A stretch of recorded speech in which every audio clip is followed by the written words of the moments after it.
ಕರ್ತನಾಮದಲ್ಲಿ ಸ್ತೋತ್ರ. ಕರ್ತನಿಗೆ ಶುಭ. ನಮ್ಮೆಲ್ಲರಿಗೆ ಶುಭಗಳು.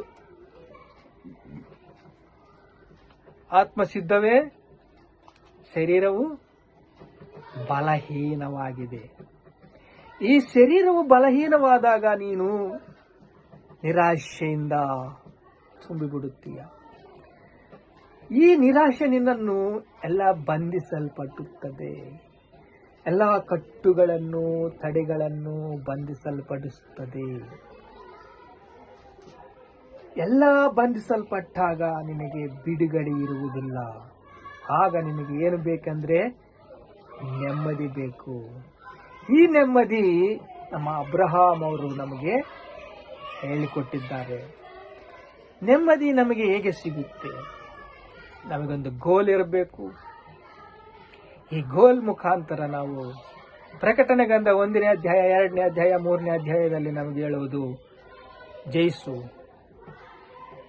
ನೀನು ಜಯಿಸಿದ್ರೆ ನಿನಗೆ ಕೃಪೆ ಸಿಗುತ್ತೆ. ನಾನು ನಿನ್ನ ಸಂಗಡ ಇದ್ದೇನೆ. ಯಾರೋ? ಯೇಸು ಸ್ವಾಮಿ ಹೇಳ್ತಾ ಇದ್ದಾರೆ, ನಾನು ನಿಮ್ಮ ಸಂಗಡ ಇದ್ದೇನೆ.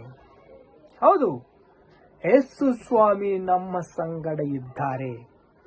ನಾವು ಜಯಿಸಬೇಕಂದ್ರೆ ಏನು ಬೇಕು? ನಮಗೆ ಪ್ರಾಕಾರಗಳು ಬೇಕು. ಮನ ಸರಿಹದ್ದುಗಳು ವಿಶಾಲವಾಗಿರಬೇಕು. ದೇವರ ಪ್ರೀತಿ ನಮಗೆ ಬೇಕು.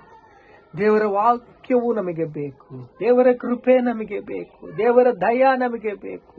ನಮ್ಮ ಸಂಗಡ ಯಾರಿರಬೇಕು? ಯೇಸು ಸ್ವಾಮಿ ನಮ್ಮ ಸಂಗಡ ಇರಬೇಕು. ನಾವು ಈ ಲೋಕದಲ್ಲಿ ಬಾನಿಸರು. ಯಾರು? ಬಾನಿಸರು, ಪಾಪಕ್ಕೆ ದಾಸರು.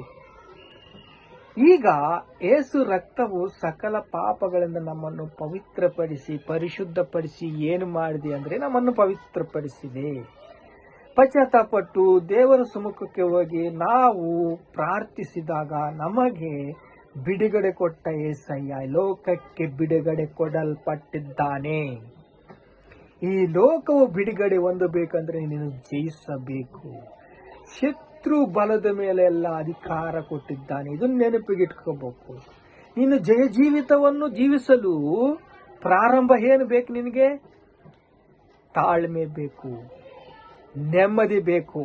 ಈ ತಾಳ್ಮೆ ನೆಮ್ಮದಿಯಿಂದ ನೀನು ಮುಂದಕ್ಕೆ ನಡೆಯುವಾಗ ನಿನ್ನನ್ನು ಪ್ರೀತಿಸಿರುವ ಯೇಸು ಸ್ವಾಮಿ ನಿನ್ನ ಹೃದಯದಲ್ಲಿ ಆಳ್ವಿಕೆ ಮಾಡಬೇಕು. ದುಷ್ಟ ಶಕ್ತಿಗಳು, ದುರಾತ್ಮ ಶಕ್ತಿಗಳು ನಿನ್ನನ್ನು ಪೀಡಿಸುವಾಗ ಅವನ್ನೆಲ್ಲಗಳನ್ನು ಬಂಧಿಸುವುದಕ್ಕೆ ದೇವರು ಕೃಪೆ ಕೊಡ್ತಾನೆ. ಇಲ್ಲಿ ನೋಡ್ರಿ, ಲೂಕಾ ಸುವಾರ್ತ 10ನೇ ಅಧ್ಯಾಯ 20ನೇ ವಚನ ಓದ್ಕೊಂಡ್ರೆ ದೆವ್ವಗಳು ಕೂಡ ನನಗೆ ಕಡ ಕಡ ಕಡ ಕಡ ಕಡ ನಡುಗು ಬಿಡುತ್ತವೆ. ಶಿಷ್ಯರೆಲ್ಲ ಹೇಳ್ತಾ ಇದ್ದಾರೆ, ದೆವ್ವಗಳೆಲ್ಲ ನನಗೆ ನಡುಗು ಬಿಡ್ತಾ ಇದ್ದಾವೆ. ನಾನು ಹೋಗಿ ಕೈ ಇಕ್ಕಿದ್ರೆ ಸಾಕು, ಎಲ್ಲ ದೆವ್ವಗಳು ಪಾರಾಗ್ತಾ ಇದ್ದಾವೆ. ನಾನು ಎಷ್ಟು ಹೀಲಿಂಗ್ ಮಾಡಿದ ನನಗೆ ಗೊತ್ತು, ನಾನು ಎಷ್ಟು ಎಲ್ಲ ದೆವ್ವಗಳನ್ನು ಓಡಿಸಿದೆ ನನಗೆ ಗೊತ್ತು ಅಂತ ಅವರು ಶಿಷ್ಯರು ಯೇಸಪ್ಪನಿಗೆ ಹೇಳ್ತಾ ಇದ್ರೆ, ಯೇಸಪ್ಪ ಏನು ಹೇಳ್ತಾ ಇದ್ದಾನಂದ್ರೆ, ನಿನ್ನ ದೆವ್ವಗಳು ನಿನಗೆ ನಡುಗ್ತಾ ಇದ್ದಾವಲ್ಲ, ಗಡ ಗಡ ಗಡ ನಡುಗ್ತಾ ಇದ್ದಾವಲ್ಲ, ಅಂದರೆ ನಿನ್ನ ಆತ್ಮೀಯತೆ, ದೆವ್ವಗಳು ನಿನಗೆ ನಡಗಿದ್ರೆ ನೀನು ಒಳ್ಳೆಯವನು, ಓಕೆ. ಆದರೆ ನಿನ್ನ ಹೃದಯದಲ್ಲಿ ನಾನು ಇರಬೇಕು. ದೆವ್ವಗಳು ನಡುಗ್ತಾ ಇದ್ದಾವಲ್ಲ, ನಾನು ಇರಬೇಕು. ಜೀವಗ್ರಂಥದಲ್ಲಿ ನಿನ್ನ ಹೆಸರು ಬರೆದಿರಬೇಕು. ಹೌದಾ? ಏನಪ್ಪ, ನೀನು ನಮ್ಮ ಸಂಗಡ ಇದ್ದೀಯಾ? ವಾಕ್ಯವು ನಮ್ಮ ಹತ್ರ ಇದೆ, ನಾವು ಹೀಲಿಂಗ್ ಮಾಡ್ತಾ ಇದ್ದೀವಿ, ಪ್ರಾರ್ಥನೆ ಮಾಡ್ತಾ ಇದ್ದೀವಿ, ದೆವ್ವಗಳೆಲ್ಲ ಓಡಿಸ್ತಾ ಇದ್ದೀವಿ. ಆಯ್ತು, ಓಕೆ ಓಕೆ ಓಕೆ. ಯಾಕೆ ನೀನು ಸುಮ್ಮನೆ ಬಳ ಬಳ ಬಳ ಮಾತಾಡ್ಬಿಡ್ತೀಯ? ನಿನ್ನ ಹೆಸರು ಜೀವಗ್ರಂಥದಲ್ಲಿ ಬರೀಬೇಕು ಅಂದ್ರೆ ನಿನಗೆ ಮತ್ತು ಬರಬಾರದು. ಹೌದು, ನಮ್ಮ ಹೆಸರು ಜೀವಗ್ರಂಥದಲ್ಲಿ ಬರೀಬೇಕು ಅಂದ್ರೆ ನಮ್ಮ ಸಾಕ್ಷಿ ಕಾಪಾಡಿಕೊಳ್ಬೇಕು. ಅಬ್ರಹಾಮನು ನಮ್ಮ ಸಾಕ್ಷಿಯನ್ನು ಕಾಪಾಡಿಕೊಂಡಿದ್ದಾನೆ, ನೆಮ್ಮದಿಯಿಂದ ಇದ್ದಾನೆ. 100 ವರ್ಷ ಆದ ಮೇಲೆ ತನ್ನ ಮಗನು ಹುಟ್ಟಿದ್ದಾನೆ. ಆ ಮಗು ಹುಟ್ಟಿದ್ದಕ್ಕೆ ನಿನ್ನ ಮಗನು ಕೊಡ್ತೀಯ ಅಂದ್ರೆ ಮಗನು ಕೊಡ್ತೀನಿ ಅಂತಂದಿದ್ದಾನೆ. ತನ್ನ ಮಗನನ್ನು ಕೊಟ್ಟಿದ್ದಾನೆ, ನಿರೂಪಿಸಿಕೊಂಡಿದ್ದಾನೆ, ಪರೀಕ್ಷೆಯಲ್ಲಿ ಗೆದ್ದಿದ್ದಾನೆ. ಜಯಿಸಬೇಕು. ಇವತ್ತು ಅಂಶವೇನು? ನಾವು ಜಯಿಸಬೇಕು. 1ನೇ ಅಧ್ಯಾಯ, 2ನೇ ಅಧ್ಯಾಯ, 3ನೇ ಅಧ್ಯಾಯ ಪ್ರಕಟಣೆ ಗ್ರಂಥಕ್ಕೆ ಹೋದ್ರೆ ಜಯಿಸು. ನಿನಗೆ ವಿಷನ್ ಇದೆಯಾ? ವಿಷನ್ ಅಂದ್ರೆ ದರ್ಶನ. ನಿನ್ನ ಕಿವಿಯಲ್ಲಿ ಜಯಿಸು. ಎಲ್ಲಿದೆಪ್ಪ ಜಯಿಸು ಅಂತ? ಓದು. ಜಯಿಸು. ಆತ್ಮ ಹೇಳುವ ಮಾತು ಕಿವಿ ಉಳ್ಳವನು ಕೇಳಬೇಕು. ಜಯಿಸು. ಅದು ವಿಷನ್.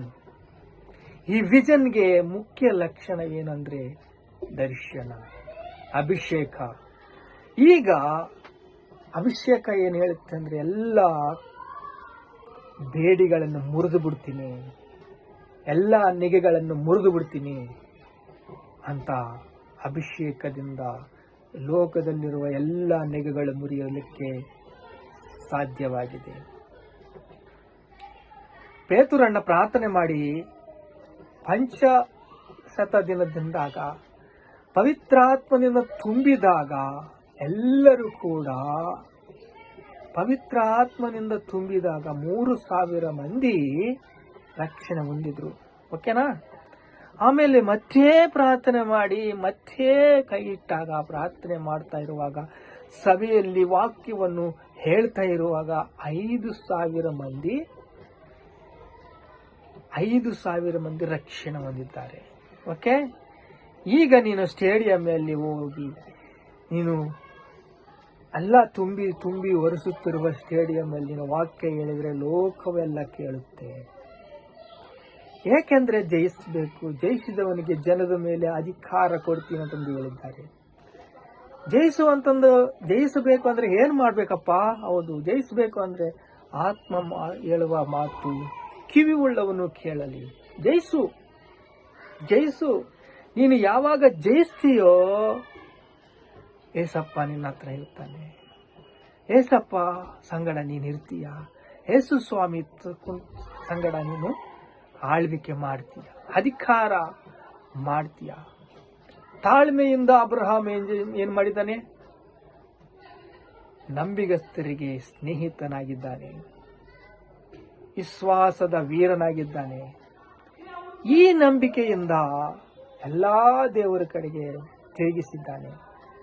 ತನ್ನ ಮಗನನ್ನು ಕೊಟ್ಟಿದ್ದಾನೆ, ನಿರೂಪಿಸಿಕೊಂಡಿದ್ದಾನೆ. ಈ ಅಬ್ರಹಾಮನೇ ತಾಳ್ಮೆಯಿಂದ ಜೀವಿಸಿದ್ದಾನೆ. ತನ್ನ ಜೀವಿತವನ್ನು ಎಲ್ಲ ಕೂಡ ದೇವರಿಗಾಗಿ ಸಮರ್ಪಿಸಿಕೊಂಡು ದೇವರ ಕೃಪೆಯಿಂದ ಕೃಪೆಗೆ ಏರಿಸಲ್ಪಟ್ಟಾಗ ಪ್ರಾರ್ಥನೆ ಮಾಡಿಕೊಳ್ಳೋಣ. ತಂದೆ, ನಿಮಗೆ ಸ್ತೋತ್ರ. ಜಯಿಸು. ಆತ್ಮ ಹೇಳುವ ಮಾತು ಕಿವಿಗಳನ್ನು ಕೇಳಿ. ತಂದೆ, ಯಾವುದು ತಂದೆ? ವಿಷನ್, ಅಭಿಷೇಕ. ಅಪ್ಪ, ಸರಿಹದ್ದುಗಳು ವಿಶಾಲಪಡಿಸಪ್ಪ, ನನ್ನ ಆತ್ಮದಿಂದ ತುಂಬಿಸಪ್ಪ. ಜಯಿಸು ಅಂತಂದು ಹೇಳ್ತಾ ಇದೆ. ಜನಗಳ ಮೇಲೆ ಅಧಿಕಾರ ಕೊಡ್ತೀಯ ತಂದೆ. ಶತ್ರು ಬಲದ ಮೇಲೆ ಅಧಿಕಾರ ಕೊಟ್ಟಿದ್ದೀನಿ ಅಂತಂದು ಹೇಳಿದ್ದೀಯಪ್ಪ. ಅಪವಾದಕ್ಕಿಂತ ಬಲವಂತನಾಗಿ ನಾನು ಮಾಡಿಸಿದ್ದೀನಿ ಅಂತಂದು ಹೇಳಿದ್ದೀಯಪ್ಪ. ಸಾಮರ್ಥ್ಯ ಕೊಟ್ಟಿದ್ದೆ ಅಂತಂದು ಹೇಳಿದ್ದೀಯಪ್ಪ. ರಾಜ್ಯವು ಶಕ್ತಿಯು ಬಲವು ಈಗ ಕ್ರಿಸ್ತನದಾಯ್ತು ಅಂತಂದು ಹೇಳಿದ್ದೀಯಪ್ಪ. ನೀನು ಹೇಳುವ ಮಾತನ್ನು ಸ್ಥಿರಪಡಿಸು ತಂದೆ. ಆ ಸ್ಥಿರಪಡಿಸುವುದಕ್ಕೆ ನೀನು ತಂದೆ ಶಕ್ತಿ ಉಳ್ಳವನಪ್ಪ. ನಿನಗೆ ಅಸಾಧ್ಯವಾದದ್ದು ಯಾವುದೂ ಇಲ್ಲ ತಂದೆ. ನಿನಗೆ ಸ್ತೋತ್ರ ಸ್ವಾಮಿ. ಕರ್ತನೆ, ನಿನಗೆ ಸ್ತೋತ್ರ. ಅಭಿಷೇಕ ಎಲ್ಲ ನೆಗಗಳನ್ನು ಮುರಿಯುವುದಕ್ಕೆ ತಂದೆ ಅಪ್ಪ. ನಿನ್ನ ಕೃಪೆ ಅಷ್ಟು ತಂದೆ ಪ್ರಕಾಶವುಳ್ಳದಪ್ಪ. ಅಭಿಷೇಕ ಪ್ರಕಾಶವುಳ್ಳದಪ್ಪ. ನಿನ್ನ ಚಿತ್ತವು ನೆರವೇರಿಸ್ತೀವಿ ತಂದೆ. ನಿನ್ನ ರಾಜ್ಯವು ಬರುತ್ತೆ ತಂದೆ. ನಿನ್ನ ನಾಮ ಮಹಿಮೆ ಹೊಂದುತ್ತೆ ತಂದೆ. ನಿನಗೆ ಸ್ತೋತ್ರ. ಸ್ತುತಿ, ಮಹಿಮೆ, ಘನತ, ಪ್ರಭಾವಗಳು ಯೇಸು ಕ್ರಿಸ್ತ ನಾಮದಲ್ಲಿ ಚೆಲ್ಲಿಸ್ತಾ ಇದ್ದೇವೆ ತಂದೆ. ಆಮೇನ್.